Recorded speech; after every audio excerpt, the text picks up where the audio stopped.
আপনি আমার মায়ের সাথে এখানে কি করছেন? জানিস তো কত দূর থেকে ও আমাদের এখানে আসে। গাড়ি চালিয়ে এসছি, কোনো অসুবিধা হয়নি। ভালোবেসে আমাদের হোটেলে ওই তেল পুড়িয়ে খেতে আসে, ভাবতে পারিস?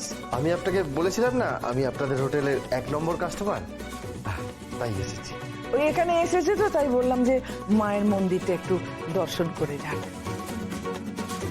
জয় মা কালী, জয় মা। এই শাড়িটা আপনি আমার মাকে দিয়েছেন?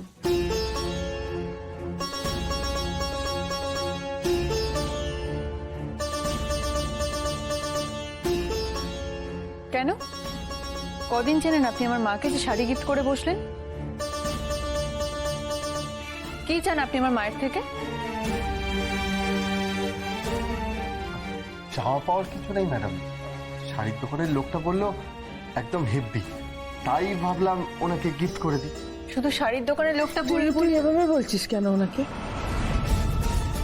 ও উপহার হিসাবে বয়স্ক মানুষের জন্য একটা শাড়ি এনেছে। ওকে কেউ বলেছে যে বয়স্ক মানুষকে শাড়ি উপহার দিলে ও মনের মতো মেয়েকে বিয়ে করতে পারবে।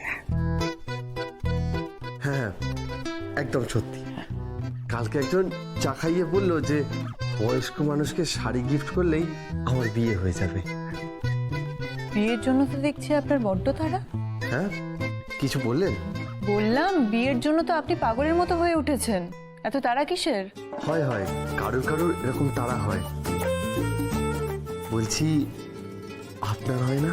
প্রশ্ন তো আমি আপনাকে করেছি, উত্তর আপনি দিন। এরকম তো হতেই পারে না, ছেলে মেয়ের বিয়ের জন্য সব মায়েরই চিন্তা হয়, ওর মায়েরও হচ্ছে। আসলে মা আমাকে বলেছে যে ভিটেতে খুব জোটক পাখি ডাকছে, তো খুব তাড়াতাড়ি বিয়ে হয়ে যাবে, সেই জন্যই আপনার মনের মতো মেয়ে পাওয়ার জন্য আপনি আমার মাকে খুঁজতেই যাচ্ছেন? এরকম বলতে নেই মা, ঘুষ হবে কেন? ও তো আমাকে উপহার হিসাবে এই শাড়িটা দিয়েছে। আর তাছাড়া এরকম রং চঙে ভারী শাড়ি আমি কি পরি? আমি এটা তোর জন্য আলমারিতে তুলে রেখেছিলাম, কত সুন্দর লাগবে বলতো তোকে, শুধু আমি বলতে ভুলে গেছি।